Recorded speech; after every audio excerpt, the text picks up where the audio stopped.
안녕하세요. 옛이야기입니다. 오늘도 와주셔서 감사합니다.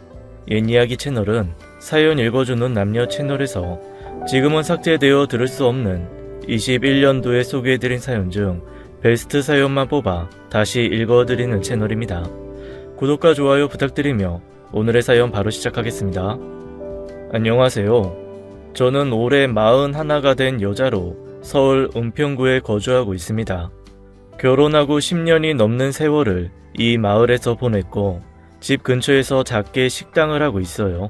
주 메뉴는 한식이고 가장 자신 있고 잘 팔리는 메뉴는 코다리찜입니다. 요즘 같은 시국으로 인해 장사가 예전처럼 잘 되지는 않지만 그래도 꽤 많은 단골 손님이 있는 이 동네에서만큼은 유명하고 알아주는 가게랍니다. 저는 어렸을 때 충남 보령에 있는 보육원에 버려져 부모도 모르고 그곳에서 유년 시절을 보냈습니다. 2살 때 보육원에 버려졌으니 절 낳아준 부모님의 얼굴도 본 적이 없고 사연도 알 수가 없었죠. 절 버리고 간 부모에 대한 그리움이나 원망 같은 것도 딱히 없었어요. 보육원에 있는 친구들과 모두 비슷한 환경에서 자랐기 때문에 큰 박탈감을 느끼지도 않았고 무엇보다 제가 자란 보육원 선생님이나 원장님이 사랑으로 모든 아이들을 보살펴 주셨기 때문입니다. 보육원에 주말마다 봉사를 오는 근처 지역에 선생님이 있었습니다. 초등학교 교사인 선생님은 주말마다 아들과 함께 저희 보육원에 방문해 보육원 아이들에게 공부를 가르쳐 주기도 하셨고 맛있는 음식을 잔뜩 가져와 특식을 만들어 주기도 하셨어요. 나중에 알고 보니 그 선생님은 저희 보육원 원장 선생님의 친누나였더라고요. 미경이는 왜 많이 안 먹어? 입맛에 안 맞니? 한 명 한 명 정성으로 보살펴 주시던 선생님은 또래에 비해 유난히 마르고 소극적인 저에게 신경을 많이 쓰셨습니다. 점심에 급하게 밥을 먹은 탓에 채기가 있어 속이 좋지 않았던 날이었어요. 체한 것도 모르고 일단 주는 대로 급식판을 받아 제자리에 앉았는데 하나도 먹고 싶지 않았습니다. 아니요, 맛있어요. 아직 한 숟가락도 안 먹은 것 같은데? 선생님의 상냥한 목소리에 거짓말을 한 게 들킨 것 같아 머쓱했습니다. 미경이 얼굴이 하얗게 질렸는데 혹시 체한 거 아니야? 선생님은 제 옆에 앉아 제 얼굴에 손을 갖다 대셨습니다. 그리고는 금세 제가 채기가 있다는 것을 알아채셨고 바늘을 가지고 와 손을 따주셨어요. 검붉은 피가 콸콸 쏟아져 나오는 걸 보면서도 울지도 않는 저를 신기하게 보던 선생님이 집에 가시기 전 따로 저를 찾아왔습니다. 미경아, 무조건 참는다고 좋은 거 아니야.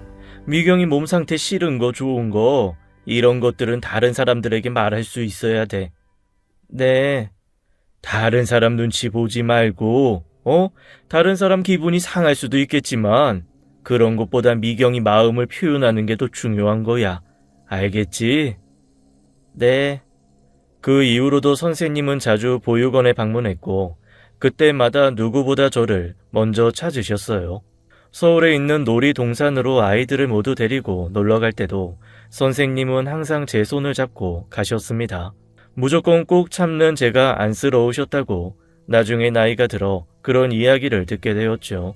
제 나이면 투정도 부리고 울고 찡찡거려야 되는 건데 너무 빨리 어른이 된 것 같아 마음이 쓰였다고 하셨어요. 고등학교를 졸업하고 근처 유치원 보조교사로 20살에 취직을 했습니다. 보고 배운 것이 선생님들 뿐이었기 때문에 저의 꿈도 어려서부터 아이들을 가르치는 선생님이었습니다. 20살 될 때까지도 선생님과 끈끈한 사제 간의 우정을 이어나갔어요.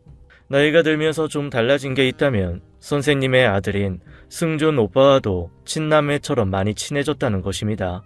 언제부터 출근해? 3월부터 시작인데 나는 신규라서 2월 중순부터 출근해서 일을 배워야 된대. 그래? 나 3월부터 개강이라 2월 말에는 서울로 올라가야 되는데. 저보다 4살 많았던 승준 오빠는 막 군대를 제대하고 복학을 준비 중이었습니다. 일주일에 서너 번 정도 만나서 놀던 오빠가 서울로 가버린다고 생각하니 내심 슬펐습니다.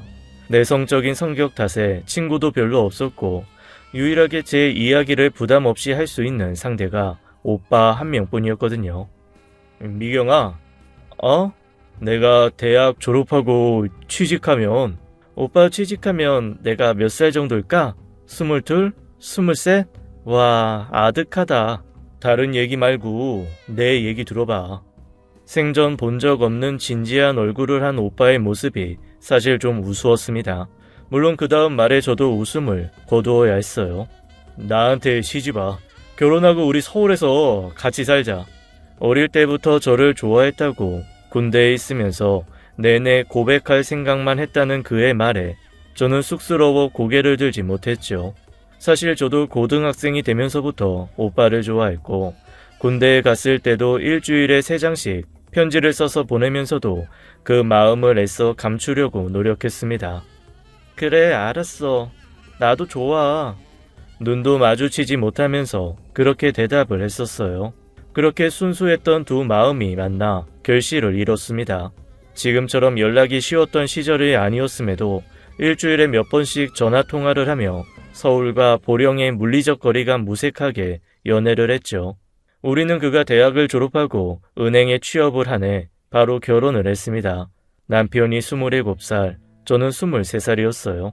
선생님이라고 부르던 그의 어머니는 이제 저에게도 어머니가 되었습니다.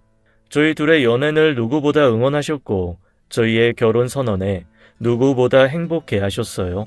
3년 동안 고향에서 유치원 교사로 일한 경력을 살려 서울에 올라와 동네 유치원에 정식 교사로 취업을 했습니다.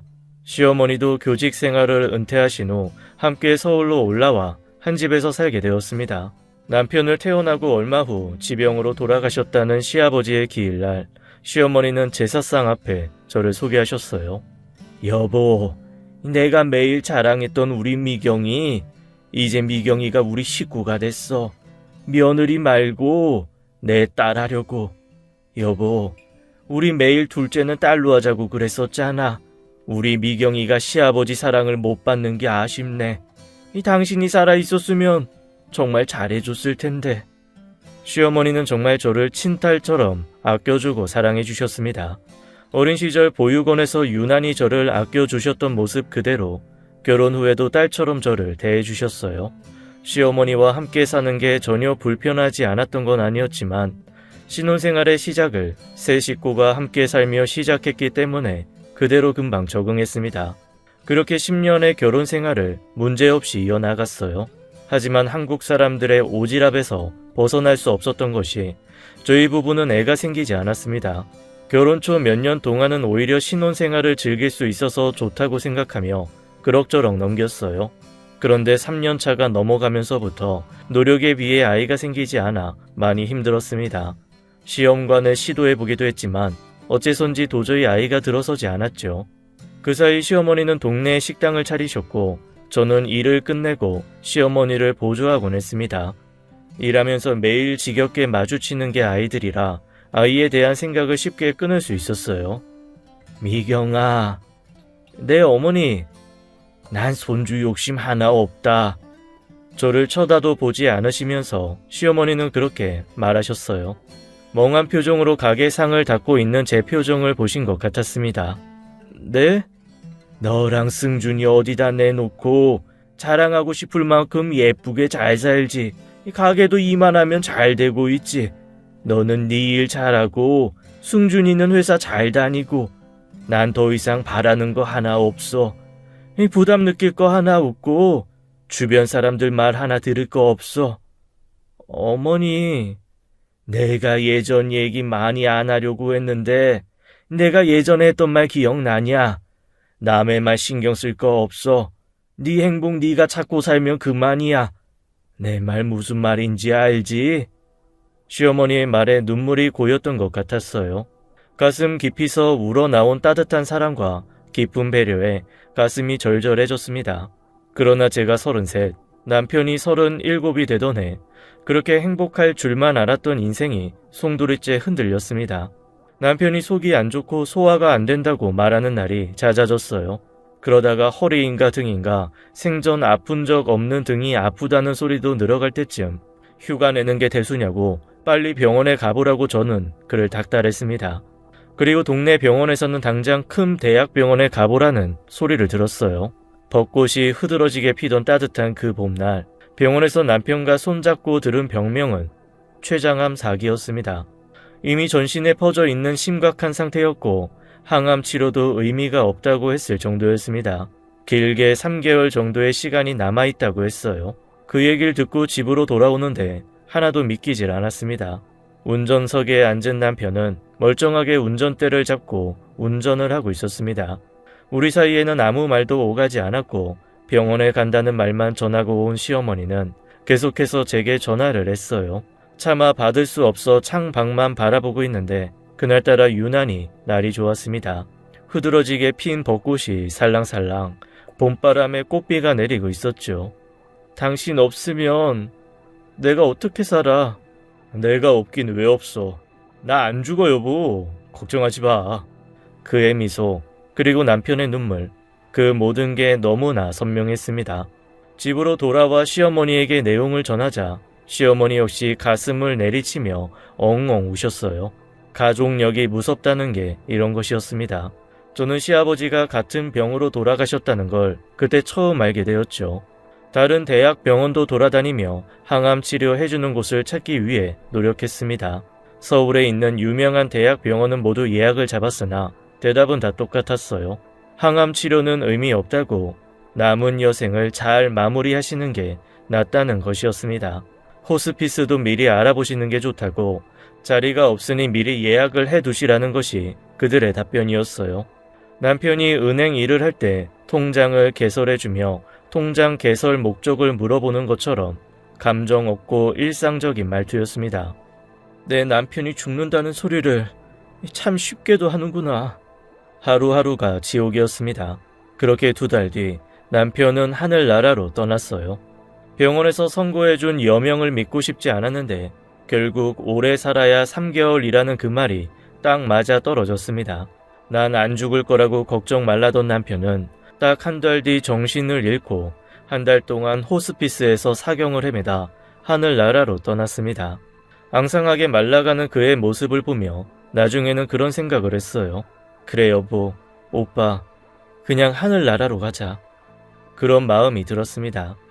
너무 아프고 힘들어하는 눈뜨는 순간순간이 모두 고통인 그 사람을 보면서 이렇게 붙잡고 있는 건 나와 시어머니의 욕심이라는 생각이 들었습니다. 여보 가요. 아프지 않은 곳으로 가요. 다음 생에 또 만나요. 먼저 가서 기다려요. 내가 늦지 않게 쫓아갈게요. 밤마다 기도했습니다. 제발 남편이 더 이상 아프지 않게 해달라고. 살려달라는 말은 안 할 테니 제발 하루라도 덜 고통스럽게 해달라고 빌었습니다. 남편이 정신을 놓기 전 마지막으로 제게 한 말이 있었어요. 여보, 내 인생 통틀어서 당신이랑 함께한 10년이 가장 행복한 순간이었어. 내 인생 황금기 만들어줘서 고마워, 미경아. 여보가 아닌 미경아라고 제 이름을 부르던 그 사람은 듬직했던 덩치도 없고 얼굴도 많이 안 좋아졌지만 마치 제게 고백하던 25살의 그때 같았습니다. 그날을 기점으로 정신을 놓고 1달이 채 안 되는 시간이 지나 그 사람은 세상을 떠났어요. 남편에 이어 자식까지 먼저 보낸 시어머니는 아무리 강한 척 하려 하셨어도 그날 이후로 많이 쇠약해지셨습니다. 나를 데려가지. 하늘도 무심하시지. 나를 데려갔어야지. 장례를 끝 마치고도 시어머니는 밤마다 저런 말을 하셨습니다. 꺽꺽 소리를 내며 우는 시어머니의 울음소리에 밤마다 저도 소리 죽여 울었어요. 저도 너무 힘들었지만 누구보다 힘든 사람은 시어머니임에 틀림없었습니다. 남편의 자식까지 똑같은 병으로 먼저 하늘을 보낸 심정은 차마 제가 헤아릴 수 있는 크기가 아니었어요. 약간의 우울증을 얻고 시어머니도 말수가 많이 줄어들었고 그렇게 살아갔습니다. 버틴다는 표현이 맞는 인생을 꾸역꾸역 살아가며 저는 40대, 시어머니는 70대가 되었습니다. 여전히 한 집에서 살고 있는 저는 어린이집 일을 관두고 시어머니의 가게를 이어받아 일을 하고 있었어요. 하필이면 시아버님과 기일도 비슷하여 6월 초가 되면 시아버지와 남편의 제사를 함께 준비했습니다. 남편을 보낸 지 8년 다 되어 가는데도 남편의 기일이 다가오면 온몸이 그렇게 아팠어요. 끙끙 앓으면서도 그이가 좋아하던 음식을 준비해 제사상에 올렸습니다. 그러던 중 가게의 단골 손님이던 직장인분이 제게 마음을 표현하는 일이 있었어요. 매일같이 점심 식사를 하러 오는 건 별로 이상하지 않았지만 어느 순간부터는 자꾸 저와 직원들의 먹을 것을 챙겨다 주셨습니다. 또 어느 날은 제 몸 상태가 안 좋다는 걸 어디서 들었는지 근무 시간에 약을 사오기까지 했었죠. 남편을 하늘나라로 보낸 초반처럼 끙끙 앓고 살지는 않았지만 아직 다른 사람을 마음에 품고 싶지는 않았습니다. 사장님, 비 많이 오는데 퇴근길에 댁까지 모셔다 드릴게요. 점심에 오지 않은 날은 꼭 퇴근하고 저녁을 먹으러 가게에 들렀습니다. 아니에요. 어차피 근처라 걸어가면 돼요. 아이고, 날도 춥고 비도 이렇게 오는데 어차피 저도 가는 길이라 모셔다 드릴게요. 근처 인테리어 회사 사장이라는 그분은 그렇게 몇 달을 제게 마음을 표현했습니다. 뒤에 직원들 보는 것이 더 창피해 알았다고 하고 그분의 차를 탔죠. 마침 우산도 없는 터라 잘 됐다고 생각하고 털어버리려 했습니다. 제가 너무 부담스럽게 굴어서 곤란하시죠? 이렇게 된 거 말씀드릴게요. 들어서 아시겠지만 저 남편 하늘나라 보내고 혼자 된 지 얼마 안 됐어요. 아무리 이렇게 하셔도 제 마음 변하지 않아요. 네, 압니다. 저도 주책 맞게 이러고 싶지 않은데 참 사람 마음이 마음대로 되질 않아서 정말 죄송합니다. 죄송할 건 없지만 사장님 마음만 다치시니까 그렇죠. 더 좋은 분 만나실 수 있잖아요. 사장님도 참 좋은 분인 것 같아서요. 부담스럽게 하지 않겠습니다. 사장님 가게 운영하시는데 불편하게 하는 일도 없을 거예요. 지금처럼 코다리찜 좋아해서 자주 오는 단골 손님 정도로 남을 수 있다면 뭐 그렇게 하겠습니다. 제가 알아서 지쳐 나가 떨어질 때까지 조금만 더 염치 없지만 부탁드리겠습니다. 그의 차가 아파트를 빠져나가고 한참을 그 자리에 서 있었어요. 마음이 예전 같지 않았습니다. 관심을 표하는 남자들에게 단호하게 거절 의사를 내비치던 예전의 내 모습이 보이지 않아 혼란스러웠습니다. 저도 아마 그 사람에게 조금씩 흔들리고 있었던 것이었어요. 그런 마음이 우스워진 것은 며칠 후였어요. 평소처럼 병원에 다녀온 시어머니께서 제게 한 말 때문이었습니다. 치매기가 보인다고 하네. 네? 요즘 아도 오락가락하고 길도 기억이 안 나고 그러더라. 다 이유가 있었나 봐. 청천벽력 같은 소리를 참 아무렇지도 않게 하시는 시어머니에게 기가 찼습니다. 큰 병원에 가보자는 제 말에 시어머니는 고개를 가로저었어요. 늙은이가 늙으면 죽는 게 당연한데 뭐하러 억지로 숨을 붙여놓으려고 그래. 마음에도 없는 소리 하지 마시라며 소리를 치고 싶었는데 시어머니의 단호한 말투가 어쩐지 무서워 그러진 못했습니다. 사실 남편을 하늘로 보내고 그 이후로 시어머니와의 관계도 예전처럼 돈독하지는 못했어요. 제가 많이 치대기는 했지만 아무래도 가슴에 큰 상처를 2번이나 받은 시어머니는 점점 어두워지셨죠. 애쓰는 제가 안쓰러워 제가 하자는 대로 다 맞춰주시긴 했지만 아들까지 하늘로 보낸 후 시어머니는 늘 기운이 없었습니다. 일주일 정도 시간이 흐르면서 시어머니의 병세가 점점 느껴졌어요. 절대 그런 적 없는 분이 반찬통을 다 열어놓고 상도 치우질 않으셨습니다. 그리고 몇 번은 볼일을 보고 변기물도 내리지 않았죠. 저의 불안감은 고조되었습니다. 병원에 대한 얘기를 꺼낼 때마다 시어머니는 생전 그런 적 없는 분이 역정을 내셨습니다. 네가 의사냐? 들으면 뭘 한다고 자꾸 병원에 가자고 그래? 저는 단 한 번도 시어머니에게 그런 말투의 무서운 말을 들어본 적이 없는 며느리였습니다. 사실 저도 스스로를 며느리보다는 시어머니의 딸이라고 생각하며 살았어요. 누구한테 배운 적 없이 소태 같은 미역국을 끓이던 신혼 시절에도 시어머니는 제게 한번 싫은 소리 한 적 없이 이만하면 잘했다. 다음에 나랑 같이 해보자. 넌 뭐들 잘하래라. 요리도 금방 늘 거야. 라고 저를 다독여 주시곤 했었습니다. 솔직히 말하면 무서웠어요. 시어머니가 집안을 엉망으로 만드는 건 상관없었지만 시어머니가 저에게 저렇게 행동하실 때면 어찌할 바를 모르겠었습니다. 하루는 퇴근을 하고 온 저를 시어머니가 빤히 바라봤어요. 우리 시어머니가 나한테 그런 말을 했어. 남편 잡아먹는 팔자인 기집애가 집에 들어와서 자기 아들을 잡아먹었다고. 식사는 하셨어요? 라는 제 말에 시어머니의 대답이었습니다. 그때는 그게 그렇게 억울했는데 지금 와서 생각해보니 틀린 말이 아니다 얘. 네? 어머니, 그게 무슨 소리세요? 네가 들어와서 내 아들을 잡아먹은 거야. 착하고 죄 없는 내 아들을 팔자 고약한 네가 잡아먹은 거야. 어머니, 어떻게 그런 말씀을 하세요? 저한테 어떻게... 저는 엉엉 울고 말았습니다. 시어머니가 제일 듣기 싫었다는 그 말을 어떻게 저한테 할 수 있을까요? 정말 치맥기 때문에 그러시는 게 맞는지 의문이 들었어요.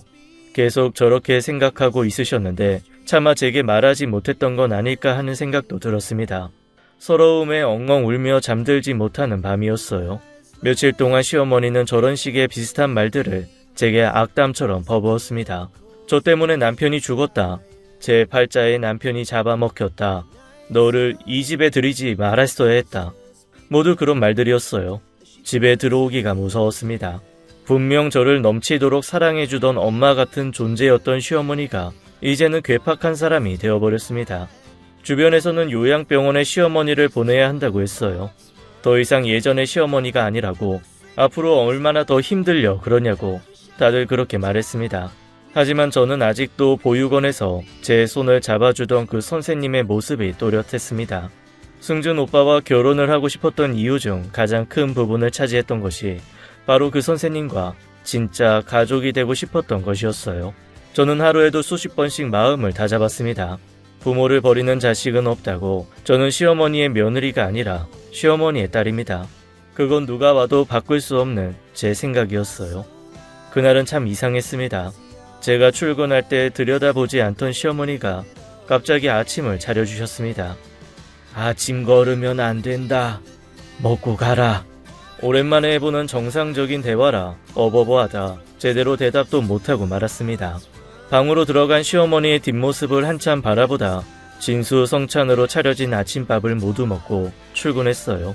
여느 때처럼 점심시간에 사람이 몰렸고 근처 부동산 집 사장님이 올 때쯤 이미 가게는 만석이었습니다. 아유, 자기네는 매일 장사가 이렇게 잘 돼서 돈 세느나 정신없겠네. 아니에요. 무슨 그런. 오실 때마다 이래서 죄송해서 어떡해요. 식사 가게로 가져다 드릴게요. 아니야, 내가 매일 늦게 오는 걸 뭐. 다음에 올게. 아 맞다, 그리고 자기야. 네. 요즘 집값이 많이 오르기도 했지만 위치에 비해 자기네 집 진짜 잘 팔린 거 알지? 네? 내가 애 좀 썼어. 자기 어머님이 하도 비싸게 팔아달라고 하셔서 생색내는 건 아니고 그냥 그렇다고. 부동산 사장님의 말은 하나도 이해할 수 없는 얘기였어요. 저희 집이 팔렸다고요? 저는 집을 내놓은 적이 없는데 이게 무슨 소린가 싶었습니다. 영문을 모르겠다는 제 표정에 더 당황한 건 부동산 아줌마였어요. 자기네 집 내놨잖아. 한 몇 주 됐는데 어머님이 와서 집 팔아달라고 하신 게? 점점 사색이 되는 제 표정에 아주머니도 뭔가 잘못됐다고 느꼈나 봅니다. 저는 가게고 뭐고 당장 집으로 뛰어갔습니다. 이게 다 무슨 소린지 시어머니에게 물어봐야 했으니까요. 숨이 턱까지 차게 미친 듯이 집으로 뛰어왔습니다. 어머니! 방문을 열어젖혔을 때 시어머니는 거기에 없었습니다. 제 방에도 거실에도 부엌에도 시어머니는 없었어요. 그리고 볕이 잘 드는 거실에 가지런하게 널려있는 빨랫대가 보였습니다. 시어머니가 집을 치웠다는 생각이 들었어요.